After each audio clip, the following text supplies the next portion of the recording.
Hey everyone, welcome to my channel. If this is your first time here, hello, my name is Doreen, and I promise this is not how I always start my videos.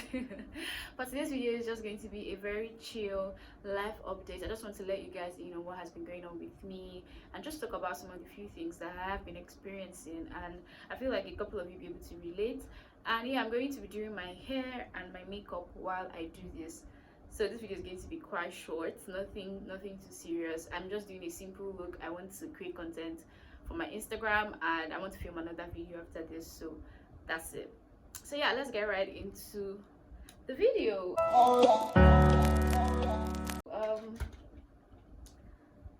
I think the first thing I'm going to talk about is the Astro Strike. Obviously, like if you're a Nigerian student in a federal university, whatever university, I think state universities too, yeah, federal and state university, as long as you're not in a private school, I'm sure the Astro Strike is affecting you. And to be very honest, when the Astro Strike first started, it wasn't affecting me because I was doing my electives, I was doing my clinical posting, my electives basically, and I was doing it in psychiatry. I hope I'm getting this part right, guys. I'm trying to do a middle part, and to be honest, I really hope I'm getting it right. But yeah, I was doing my electives in psychiatry, and so it wasn't affecting me at first. I think the strike started sometime in March.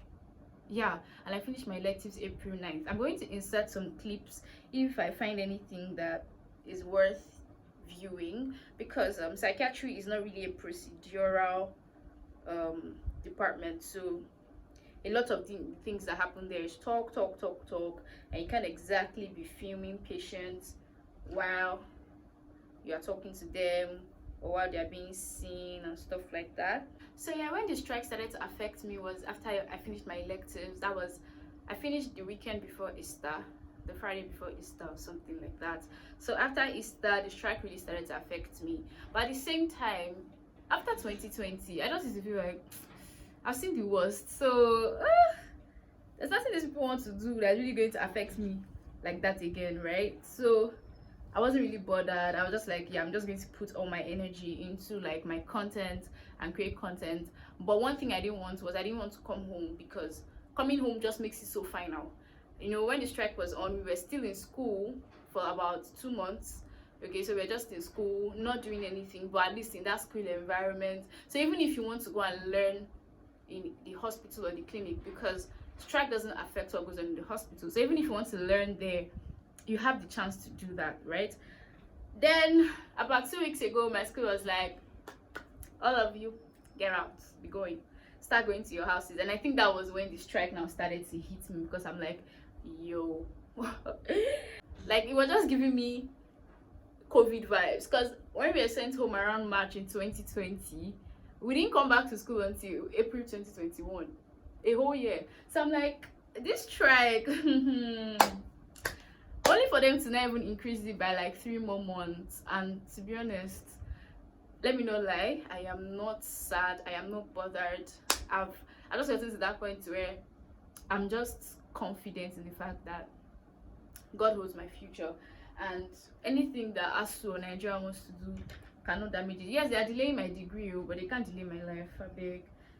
So yeah, that's really it. I'm just going to be applying gel on my hair now. But yeah, that was it about the strike. And since I've been home, it's not been easy trying to get into that space, right? Like since I came home, it's been very hard. I've not really been productive. I've just been I'm one of those people that I work with routines a lot. So once something scatters my routine, it takes me a while for me to just recalibrate and come back. So the coming home thing really scattered my routine, and it scattered my devotion routine, scattered my creative routine or my creative system, because I had already built a system around how I create my Instagram content, my YouTube content. By the way, we hit 10K on Instagram last month. Was it this month? I think it was last month. I can't remember. I'm going to confirm and let you guys know. I think it was either the ending of last month or it was early May. I'm not really sure. But yeah, we hit 10K on the gram. If you're not following me on Instagram, please go follow me. I post a lot there. Well, not in the past 2 weeks, because the past 2 weeks have been very, very tough for me.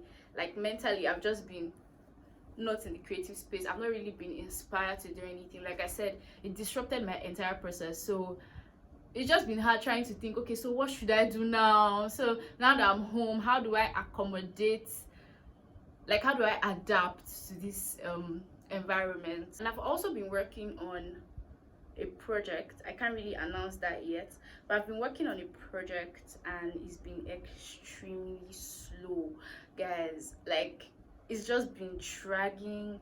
I thought I would have launched it by now, but it's been really dragging. And you know, it was just really tiring for me, guys. I got to that point where even like getting motivated was irritating. Like, seeing all this, you're not where you want to be, but you're not where you used to be, and I used to just get angry. Like, I don't want to hear this stuff. Like, I don't know if you've ever gotten to that point with situations where you don't even want to be motivated, you're not even interested in hearing anything. Like, you know all the encouragement in the books, but still you're so tired. Like, that's where I was, to be honest. Like, I was just so over it. Another thing I've low-key been struggling with is my YouTube channel.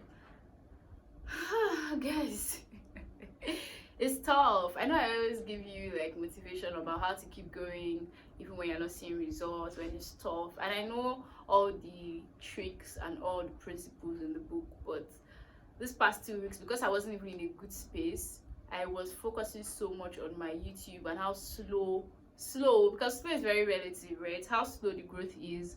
I mean, I hit 1K subscribers last year June, when my channel was like 1 year old and some months, and 1 year later I'm at 1.5.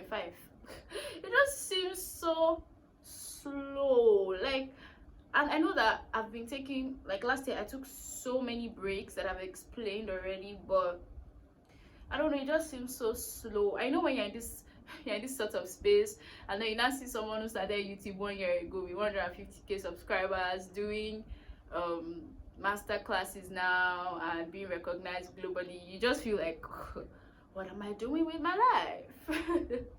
And you know, my goal for this year is to be monetized on YouTube, and currently the metrics are not adding up. And you know, I was just so focused on that this past 2 weeks, and I got so discouraged, because like how do I get monetized if like nothing is adding up? I mean, see how many views my videos are getting, how many watch hours I have and stuff.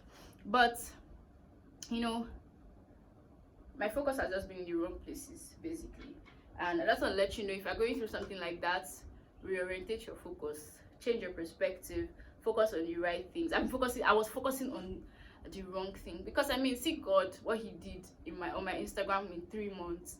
Why do I not think he can do it for YouTube as well? And even if he doesn't, I have to be content with the fact that I'm doing what he asked me to do, whether my videos blow or not, whether I get to 10K subscribers or not. I don't even care. Like, I just need to be content that I'm doing what he asked me to do, and I need to be happy doing it, no matter how many people are watching. And another perspective to have is that if you are having 100 views on your video, just imagine 100 people in a room coming to listen to you. That's crazy. That's wild. Not talk of 500, 600, 700, 1K. So sometimes I just try to look at the numbers like that. Like, imagine I'm standing in front of 200 people and I'm watching, because sometimes social media makes you think numbers are just numbers. Those numbers are actual human beings that took their phones, open your video and watched it. Like, you need to consider it like that too. So it just keeps you in a place of gratitude instead of complaining. So that's what I've had to do to my mind, just to bring myself back to focus, change my perspective and stuff like that. Guys, that's it. That's all that has been going on with me that I can share right now. What else has been going on? Oh, I read 2 books in April. I started one in March. Find Your People by Jenny Allen was an amazing book. It's an amazing book about friendship and community. I absolutely loved it. And then I also read The Alchemist. I don't know if I want to do a review on that book, but I read The Alchemist, and yeah, it was a good read. Another thing I've really been doing is watching K-drama. I mean, I already told you guys when I started, but in the past 2 weeks I was watching Legend of the Blue Sea. My friend recommended that to me. Well, she recommends everything to me, honestly. She's the queen of K-drama, so she just says, oh, watch this one, and I do exactly what she says. But yeah, I'm currently watching Oh My Venus. I started it 2 days ago, I believe, but I try not to indulge too much, so I just watch like maximum of 2 episodes per day. I don't overdo anything, because I also know that that one is not good. Okay guys, this is the finished look. This is the braided ponytail that I made myself. And this is the very simple makeup look. This was not a makeup tutorial, but that's it. I'm just going to go ahead and do the other things that I wanted to do for today. And yeah, thank you guys so much for watching. Let me know if you related with any part of this video, and I will see you in my next one. Bye.